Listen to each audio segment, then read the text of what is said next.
Bonjour. Aujourd'hui, on va continuer avec les transformateurs, les circuits à transformateurs. On doit déterminer les courants et les tensions dans ce circuit constitué de deux transformateurs et de plusieurs éléments résistifs et un seul élément capacitif. 1, 2, 3 et 4 résistances et un condensateur. D'accord? Les deux transformateurs sont là, un qui se trouve là et l'autre se trouve ici. Le deuxième se trouve là. Le pied de chaque transformateur est relié ensemble. On voit ici, là. Maintenant, il s'agit de déterminer tous les courants et tensions. Et comme d'habitude, pour analyser un circuit en courant alternatif, cosinus-soïdal ou sinus-soïdal, on doit avant tout convertir tous les paramètres du domaine temporel en paramètres fréquentiels. C'est-à-dire, on va convertir ça et ça en domaine fréquentiel. Tandis que les résistances, qu'elles soient dans le domaine fréquentiel ou le domaine temporel, c'est toujours pareil. Elles ont la même valeur. Il n'y a pas d'opérateur J. D'accord? Et on va travailler sur ce schéma. On ne va pas redessiner un autre, ça prend trop de temps et puis ça, on n'a pas assez de place. Bon, la première chose à faire est donc c'est convertir ça en domaine fréquentiel. Déjà, c'est ça. VS, T, dans le domaine temporel, c'est actuellement là, est égal à ça, cosinus 1t plus phi. Phi c'est 0. D'accord? Maintenant, on la met au domaine fréquentiel. Il n'y a pas plus d'encre.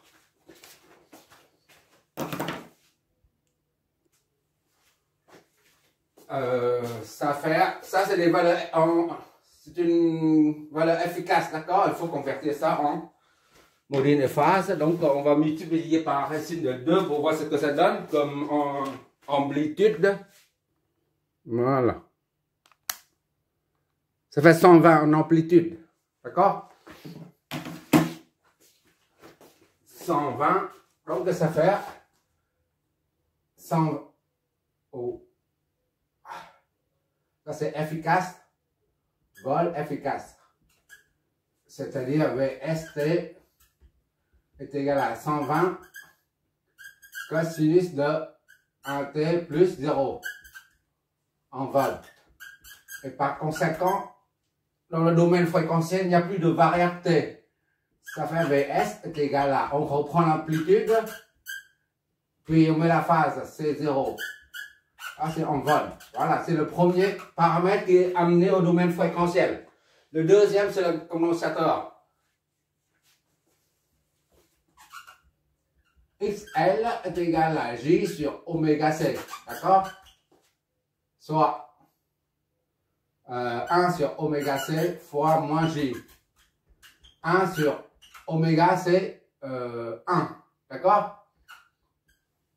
J'ai pris une pulsation unité. Sinon, on peut remplacer par 100 radians par seconde, ce qui fait 50 Hz, ou alors 200, 400 radians par seconde. Peu importe, mais là, c'est pour simplifier les calculs. J'ai pris la pulsation est égale à 1 radian par seconde. Parce que notre objectif, c'est d'analyser le circuit et de voir comment fonctionne le circuit. D'accord? Notre but, rechercher, c'est de maîtriser l'analyse d'un circuit à transformateur. D'accord? En ce qui concerne les fréquences, on verra avec les transformateurs haute fréquence. À ce moment-là, on verra avec, comme dans les avions, c'était embarqué, c'est dans 4, je crois, c'est 400. Dans les avions, c'est F, c'est 400. De mémoire. En général, c'est 400 dans les avions. Bon, revenons à notre sujet. On prend, pour simplifier les calculs, l'analyse, on prend la pulsation est égale à 1 radian par seconde, d'accord? Et C, c'est 500 millifarad fois C, ça fait 0,5 farad fois moins J, donc ça fait 2 moins J. XC est donc égal à moins 2J au de moins 90, d'accord? Moins J, c'est moins 90 ohms. Voilà. Au lieu de redessiner le schéma, on va attaquer directement dessus. On remplace les paramètres du domaine temporel là, par ce fréquentiel. Comme ça, on n'a pas à redessiner. Donc, VST devient VS. Sur le schéma, on ne met pas chapeau, d'accord? Mais dans les calculs, on met chapeau, le chapeau là, d'accord? VS est égal à 120.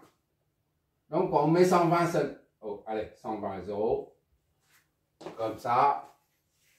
Et puis là, c'est moins 2J.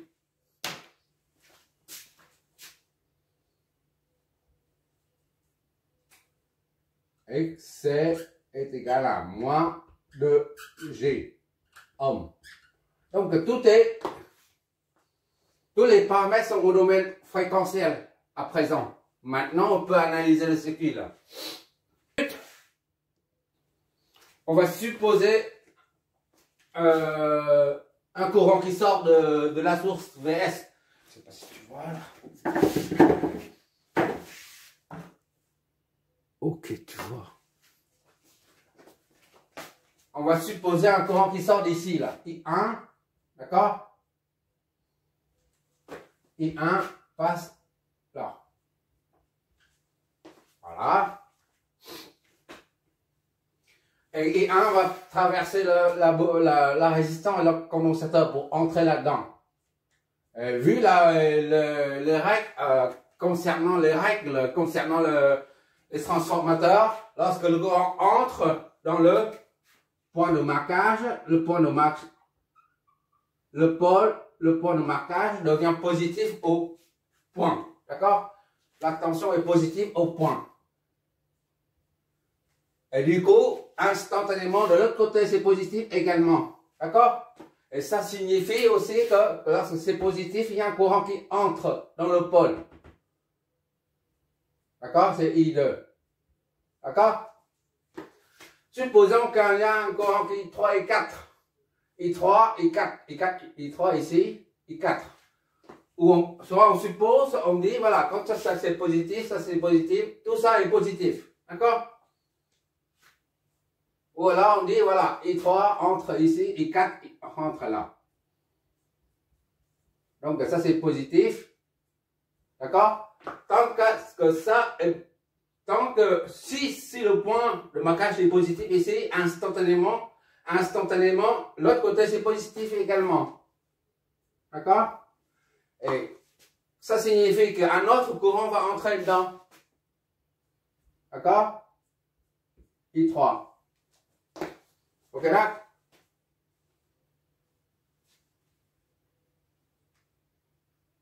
Et enfin, I5. I5, on ne peut pas orienter I5 vers le bas. Si on suppose un courant I5 qui va vers le bas là, et ben ça c'est pas cohérent. C'est pas logique parce que les trois courants I2, I3, I5 sortent du nœud. Or, il n'y a aucun courant qui arrive au nœud. Ça c'est pas logique, d'accord? On est donc obligé, on est amené à supposer un autre courant I5 qui descend, qui monte. Sinon, les trois courants sortent du nœud alors qu'il n'y a aucun courant qui entre dans le nœud. Ce serait pas logique, ce serait pas cohérent. Donc, il faut supposer un courant qui va vers le haut, va vers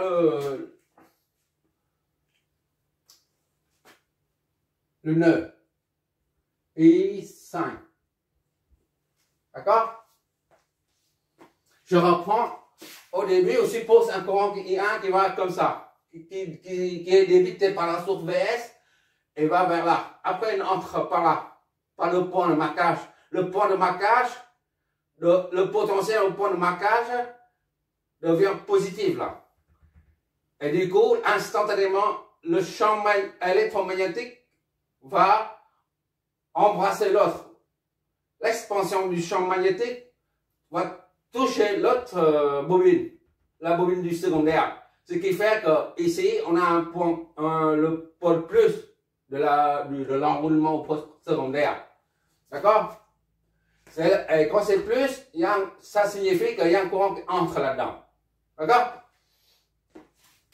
Quand tout est positif, ça signifie qu'il y a un courant qui entre là-dedans. Et là aussi, il y a un autre courant qui entre là-dedans. Par contre, quand c'est négatif, ça signifie que le courant qui sort. D'accord? Mais en l'occurrence, ce n'est pas le cas. C'est positif partout. C'est la raison pour laquelle que I3 et I4 entrent par le point de marquage. Tu vois toujours. Okay. Bon, maintenant, on peut flécher là. On peut flécher les tensions. Ça, VS. VS. D'accord? Et un VC. VC. Voilà. V1, VC. V1, V2. Le côté primaire est baptisé V1. Comme d'habitude. Côté secondaire, V2.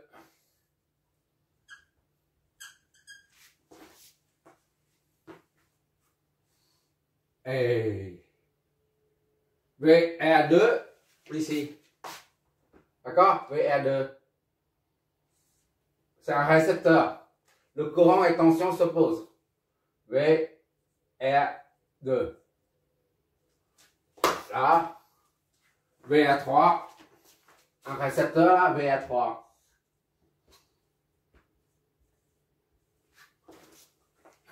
Et là, il y a ça est considéré comme primaire ou secondaire à ton avis. Ça, c'est le secondaire, c'est le primaire, d'accord? Vu le schéma. Donc, V3.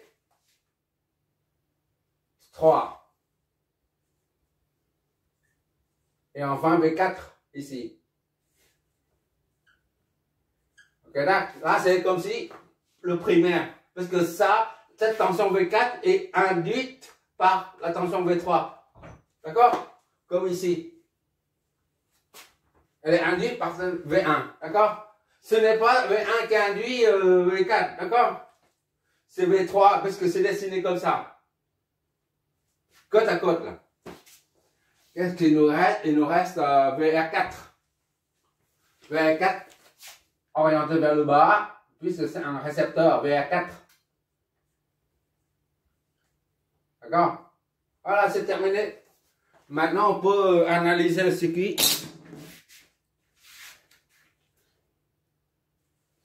Lors de l'analyse d'un circuit à transformateur, on commence toujours par exploiter le rapport de transformation pour écrire les équations.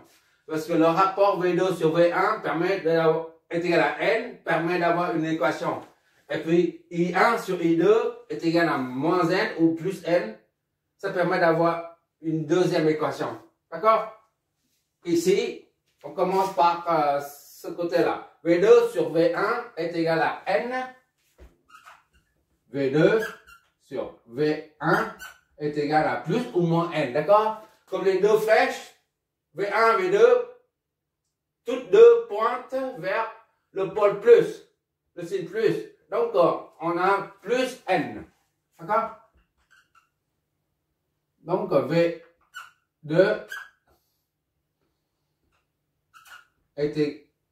On met V2 au chapeau, d'accord? C'est la même chose. V2 est égal à N, V1. N, c'est 1 tiers. D'accord? N1, là, N1. Pour le premier transformateur N1. Fois V1. Donc, V2 est égal à 0,25 V1. D'accord?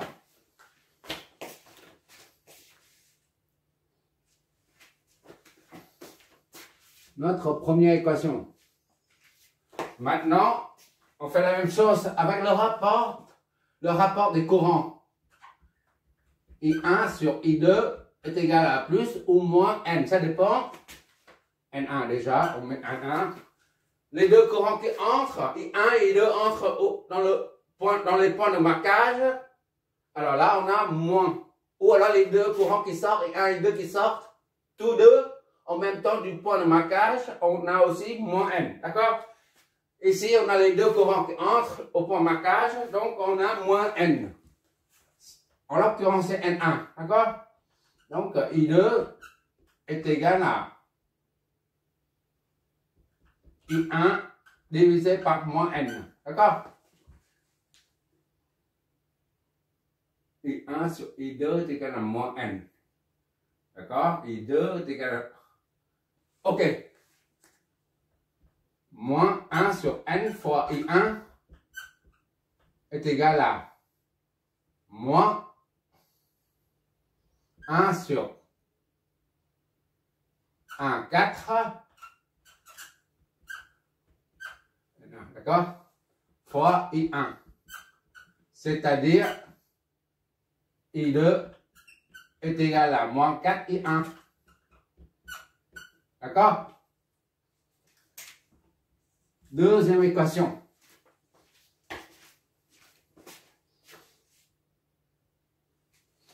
Ou encore, on met 4 I1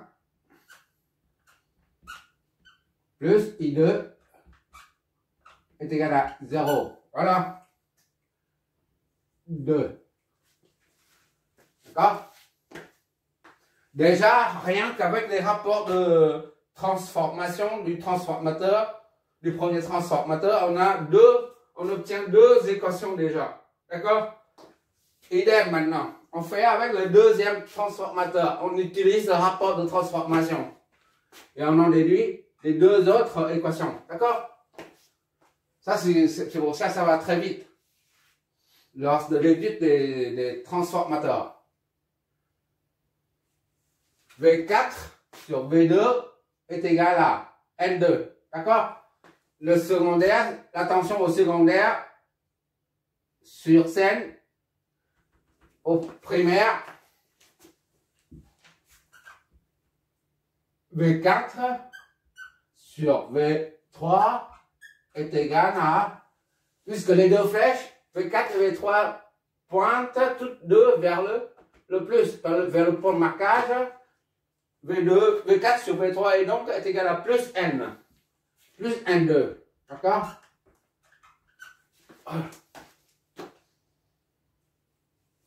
Donc V4 est égal à N2 fois V3.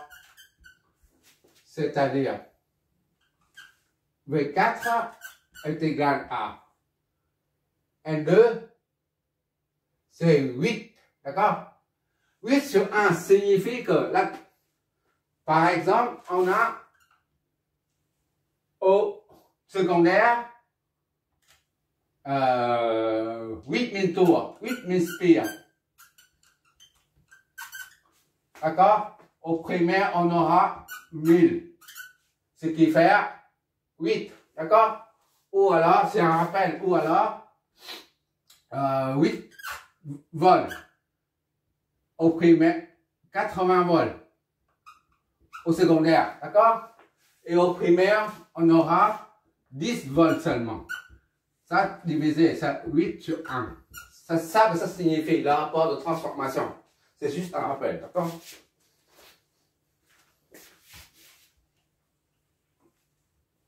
Ici, c'est idem. Bon. N2 est égal à 8.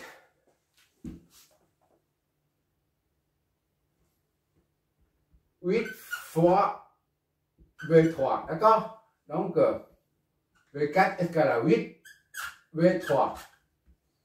Ça, c'est Troisième équation. Maintenant, on va exploiter le rapport des courants. Maintenant, c'est I. Tout à l'heure, c'est I1 sur I2. I du primaire sur I au primaire sur I au secondaire est égal à moins N1. Maintenant, c'est au primaire, c'est I3. Au secondaire, c'est I4. D'accord? Donc, I3 sur I4 est égal à moins N2. Puisque I3 et I4 entrent par le point de marquage. I primaire correspond à I3. Et I secondaire correspond à I4. Tout ça est égal à moins N, puisque les deux courants I3 et I4 entrent tous deux dans les points de marquage. Donc c'est moins N2. Donc, I.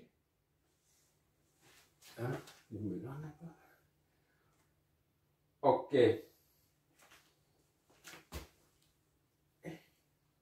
I3 est égal à moins N2, I4, ou encore I, moins N2, moins 8, I4. Ok, d'accord? Donc, I3 plus 8, I4 est égal à 0.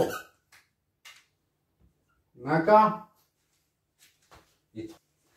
Ou on amène ça directement pour diviser par 8. Ici, ça donne 1 sur 8, ça fait 0,125. 0,125 I3 plus I4 est égal à 0. Voilà.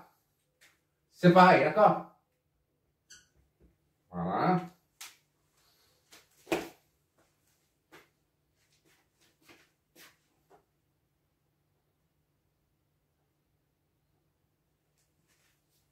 Et qu'est-ce qu'on a encore?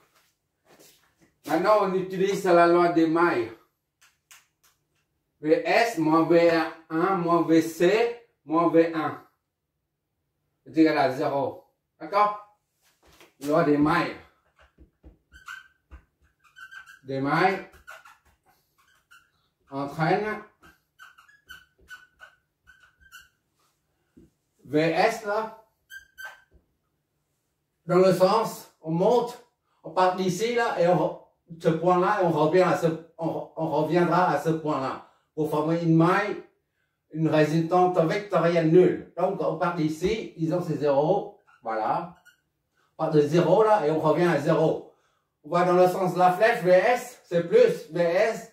On va dans le sens opposé de V1, c'est moins V1. D'accord? Et on va dans le sens opposé de Vc, c'est moins Vc. Et après, on descend jusqu'à 0, là, on va dans le sens opposé de V1, c'est moins V1. Est égal à 0. C'est la première maille.